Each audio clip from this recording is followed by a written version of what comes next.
Oi, doutores. Sejam bem-vindos novamente. O tema que nós abordaremos nesse tópico aqui é um dos mais importantes e mais melindrosos que você vai ter que deparar durante esse curso. Olha só, a busca e apreensão ela é regulamentada pelo Decreto 911. E a busca e apreensão é o meio de defesa que o banco tem para se precaver com relação àquele cliente que fica inadimplente.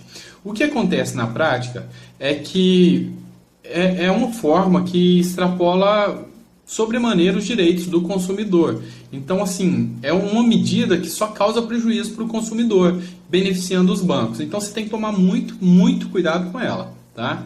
A busca e apreensão, como dito, está no Decreto 911, que regulamenta. Caso você queira adentrar mais sobre a busca e apreensão e saber mais sobre esse assunto, basta ler o Decreto 911. Mas o que eu vou passar para vocês agora é que na prática o que eu tenho que me preocupar com a relação da busca e apreensão, tá? Olha só, a busca e apreensão ela nunca vai ocorrer se o cliente estiver em dias, a não ser que o banco erre e ingresse para a busca e apreensão com o cliente pagando as parcelas normais. É lógico que o banco vai responder por esse erro. Mas então, a busca e apreensão ela ocorre, ela é derivada do inadimplemento. Ou seja, a partir do momento que o cliente deixa de pagar, pode ocorrer a busca e apreensão. Tá? O que eu posso te dizer acerca disso aqui para o nosso caso aqui? Tem clientes que deixam de pagar. Realmente, a situação deles é essa, ou então já está bem atrasado com relação a isso. O que eu posso dizer para vocês? Tem que fazer uma consulta diária, é um meio de precaução. Se o cliente, você sabe que ele tem a iminência de uma busca e apreensão, você tem que começar a fazer essa consulta diária do nome dele, tá? Então você pode fazer ela de forma orgânica, consultando todo dia no TJMG. Aqui no escritório a gente faz a consulta ao mínimo 2 vezes por dia, uma de manhã e uma tarde. Uma de manhã e uma tarde, pelo nome do cliente no site do Tribunal de Justiça, tá ok? Então a gente faz essa consulta. E também a gente tem mecanismos de busca. Aquele mecanismo que eu indiquei para vocês anterior, que faz a consulta no nome da parte do advogado do banco, da parte ré, por ele já é possível você ter uma certa noção de contra quem está sendo distribuída as buscas e apreensões. Então, se você já viu lá e viu que é o nome do seu cliente, você já está ciente. Só que esses mecanismos, você também pode utilizar eles em favor, para fazer busca de qualquer nome, de qualquer expressão. Então, você poderia muito bem colocar para fazer a busca do nome do seu cliente. O custo médio é de R$ 9,90 a R$ 10. Hoje, por exemplo, o Jus Brasil faz esse tipo de consulta, e o custo é R$ 9,90 por mês. Então, ele busca em todos os diários oficiais. Então, essa publicação ela vem diariamente. Então, se houver a distribuição da busca e apreensão, você está ciente disso. Como que você faz essa consulta? Olha só, analisa comigo. Você fez a consulta. Digamos que o banco distribuiu a busca e apreensão. Dentre o prazo de distribuição da demanda, até encaminhamento para o cartório, do protocolo até o cartório, lá no cartório, na secretaria, vão fazer a análise do processo, fazer conclusos os autos para o juiz, fez conclusos os autos para o juiz avaliou o processo, deferiu o liminar, retorna para a secretaria, que lavra o mandado, que expede para o oficial de justiça, que sai em busca do bem. Então, todos esses procedimentos, a média é que leva no mínimo de 10 a 20 dias para que ocorra esse procedimento. Se acontecer num prazo rápido, digamos que 2, 3 dias, é porque tem alguma conchave do banco com o cartório. Não tenha dúvidas. Porque a justiça no Brasil nada anda de forma célere. Infelizmente, não. Mas o que eu posso dizer para vocês? No mínimo, você vai ter 3 dias para estar fazendo a consulta, para analisar que teve a busca e apreensão e informar para o seu cliente esconder o veículo. Tem que esconder o veículo. Nós, como advogados, nosso papel é brigar pelos direitos do cliente, é resguardar o direito dele. Então, se é um direito dele de esconder o bem, não é crime, ele está exercendo um direito dele, então o correto é mandar ele guardar o bem mesmo, esconder. Ele pode fazer a troca do bem, deixar o bem com outra pessoa do convívio dele, por exemplo, um parente que reside em outra cidade, ele faz a troca do bem. Se o oficial de justiça chegar e o bem não tiver, simplesmente deu o mandato não cumprido porque não encontrou o bem. Não tem o que se dizer, entendeu? Acontece também de haver, no caso da distribuição da busca e apreensão, o que ocorre também é que você tem que fazer um pedido de conexão dos processos, tá? Você pode conseguir suspender essa busca e apreensão. Como que você pode suspender essa busca e apreensão? Olha só, se você distribuiu o revisional antes e a busca e apreensão veio posterior, entenda que há uma dicotomia aqui de pedidos, há um confronto de pedidos, porque são as mesmas partes, é o mesmo objeto da ação, só que a finalidade é totalmente diversa. Um é para retirar o bem do autor e entregar para o banco, outro é manter o bem no autor, com o autor. Então, quem distribuiu o primeiro vai dar litispendência com relação ao segundo processo. Então, assim, 80% dos juízes acatam esse pedido de conexão e suspensão do processo de busca e apreensão se você distribuiu o revisional antes. Então, é muito importante a distribuição da revisional antes da ação de busca e apreensão. Tá? O que eu posso dizer também acerca dessa conexão? Essa conexão é um meio de defesa, né, que você tem com a busca e apreensão.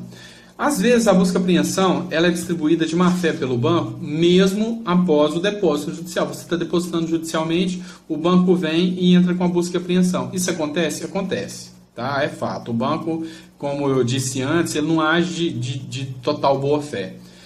Quando ocorrer uma situação como essa, você tem que estar precavido. Então você tem que informar para o cliente para que o cliente não passe um transtorno. Ele pode querer culpar a sua atuação de não ter informado ele que isso poderia acontecer. Então, se você já está ciente que um fato como esse pode acontecer, você já informa o seu cliente, olha, o banco entrou maliciosamente com a busca e apreensão, esconde o bem que posteriormente nós vamos entrar com a ação de indenização por danos morais contra o banco. E se o banco prendeu o carro do cliente, mesmo o cliente estando depositando judicialmente? Porque pense, o juiz ele, nem sempre ele vai saber que ele já tem uma liminar para aquela decisão, ele vai soltar a liminar e o oficial de justiça vai cumprir. Olha só, se acontecer uma situação dessa, é só você pegar os autos, o comprovante de depósito e juntar no processo, que você tem um prazo de 5 dias. Dentro do prazo da purga da mora, você consegue retirar o veículo tranquilamente. Mas e o transtorno que você causou para o seu cliente? Isso pode causar um transtorno que pode ser um reflexo negativo no seu trabalho. Então, não é aconselhável deixar chegar a esse ponto de efetuar a prisão. Outra coisa que eu quero falar para vocês, olha só, a busca e apreensão, na verdade, ela é o demônio da ação revisional. Ou seja, se você entrar com o revisional, não guardar as cautelas, mandar o cara parar de pagar e deixar prender o veículo dele e não tiver condição, a culpa é toda sua, entre aspas, né? Mas assim, toda a responsabilidade vai cair sobre você. O cliente mesmo, para a sociedade, ele vai falar que você deixou acontecer tudo isso. Então, assim, você tem que se resguardar. É fato. Mas, por outro lado, você pode usar a busca e apreensão a seu favor. A busca e apreensão, além de você poder consultar pela OAB do advogado do banco as buscas e apreensões para poder fazer a captação dos clientes, ir atrás dos clientes, fazer a divulgação do seu trabalho, você também pode usar esse argumento como um gatilho mental para estar fechando as ações com seus clientes. Ou seja, o cliente, a partir do momento que existe a busca e apreensão e ele ainda não fechou com você, a revisional já não é mais uma faculdade para ele, é uma necessidade. Então você pode usar esse argumento a seu favor como gatilho mental. Então você pode trabalhar em cima disso, especificando para ele que ele pode perder o bem, que se ele não perder o bem, que se ele não entrar com a defesa, ele vai perder o bem, que você está fazendo a consulta para ele e tudo, entendeu? Então, assim, é uma boa arma para você forçar o cliente a estar fechando o contrato contigo e estar entrando com a revisional, tá? Então, doutores, acerca da busca e apreensão ainda, a matéria de defesa que você vai utilizar, você pode utilizar algumas questões de defesa. Você acha todo o conteúdo na internet? A gente tem algum conteúdo aí também? Então, doutores,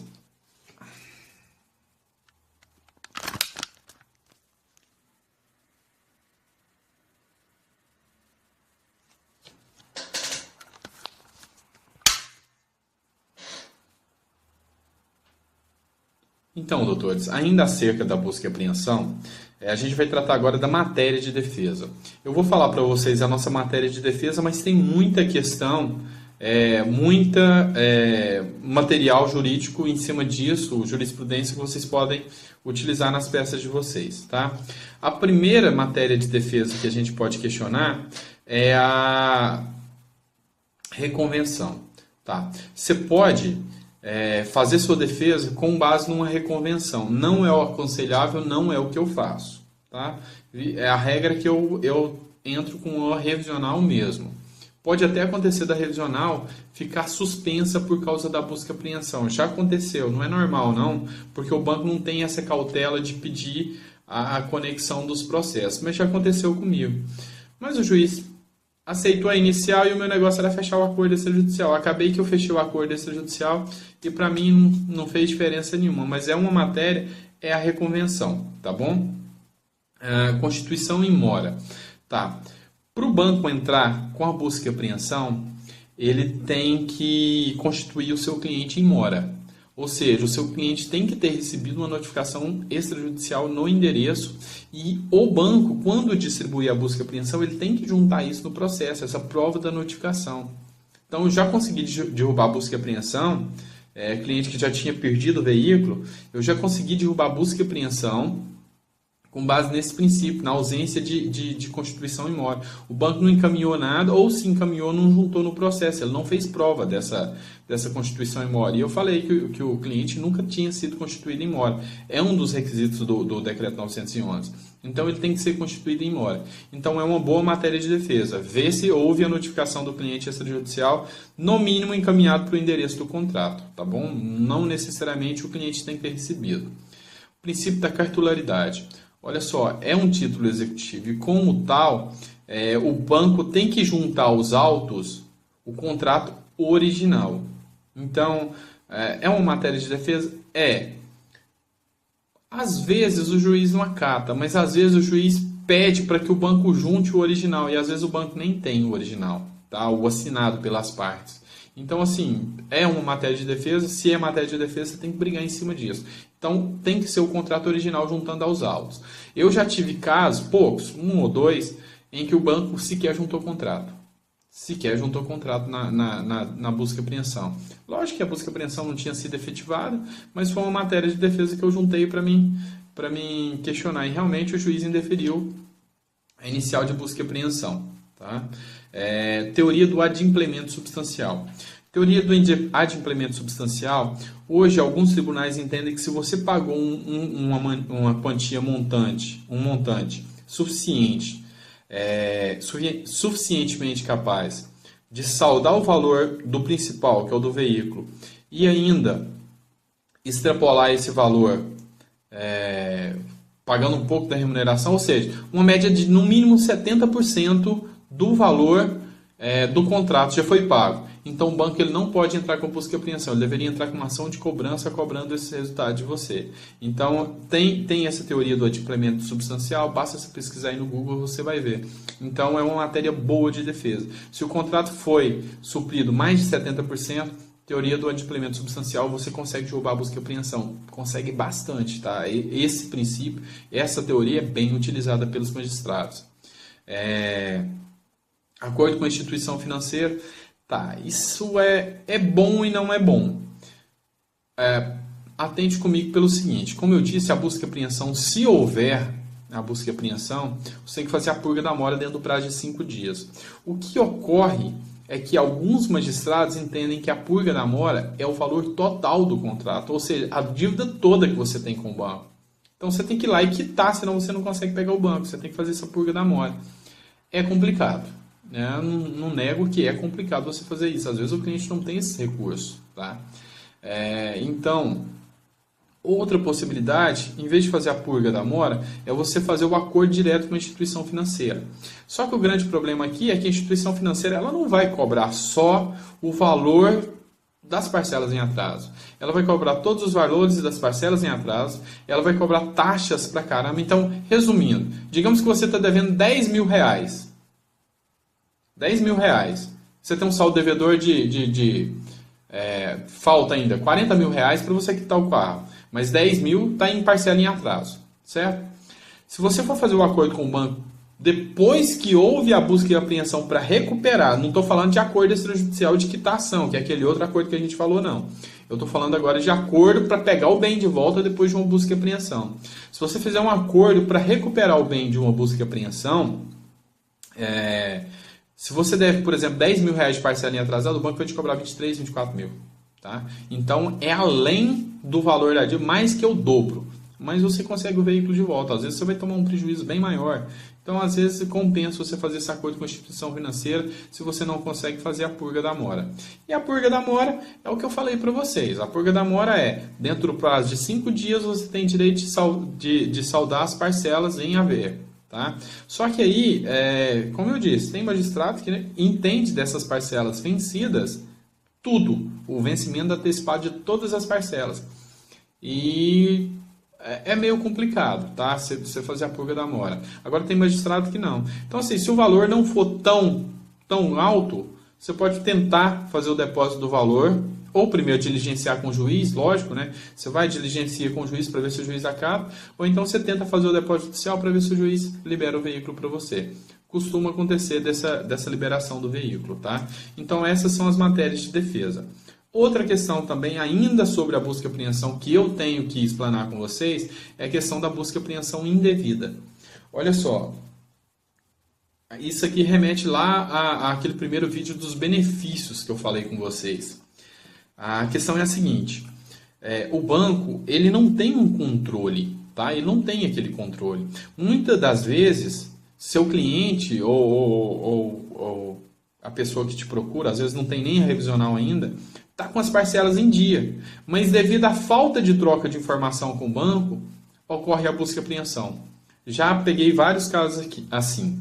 Então, assim, cliente que está com parcelas atrasadas, ele vai lá e paga as parcelas atrasadas, a assessoria não informa que as parcelas estão pagas, que está tudo em dia, que o cliente quitou, vem a busca e apreensão e prende o carro. Cara, aí é simples, é só juntar nos autos a prova da quitação, tem que ser dentro do prazo de 5 dias. Enfim, na cabeça que tem que ser dentro do prazo de 5 dias.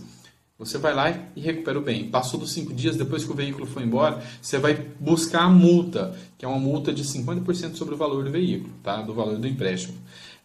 Você consegue a restituição de tudo que você pagou e mais uma multa de 50% sobre o valor do bem. Está previsto no decreto 911 isso aí. E sem contar os danos morais. Então a busca e apreensão ela pode ser distribuída indevidamente, mesmo estando tudo pago. É uma ação que vai aparecer para você. Tá? A busca e apreensão pode ser distribuída indevidamente, você depositando o depósito judicial, realizando o depósito judicial. Acontece do banco entrar com a busca e apreensão mesmo nesses casos. É lógico que você está totalmente respaldado e como você está fazendo a consulta anterior, você só pede para o cliente tirar o carro para evitar qualquer transtorno, tá? Mas se chegar a perder o carro e você cometer um vacilo, é só ir lá e mostrar para o juiz todos os depósitos judiciais que o carro vai ser liberado de imediato. E lógico, cobrar danos morais é inevitável. E às vezes a manutenção da busca e apreensão depois que você faz o acordo. Você fecha o acordo, mas você fecha com uma assessoria. A assessoria que está mantendo a busca e apreensão é outra. Eles mantêm a busca e apreensão mesmo você tendo feito o acordo extrajudicial e quitando o carro. Aí, nesse caso, você tem que atravessar uma petição e entrar com... Ou melhor, você entra com a ação conexa a busca e apreensão pedindo indenização por danos morais e o cancelamento da busca e apreensão. Você atravessa uma petição pedindo cancelamento, falando que já houve o acordo para o banco se manifestar. Tá?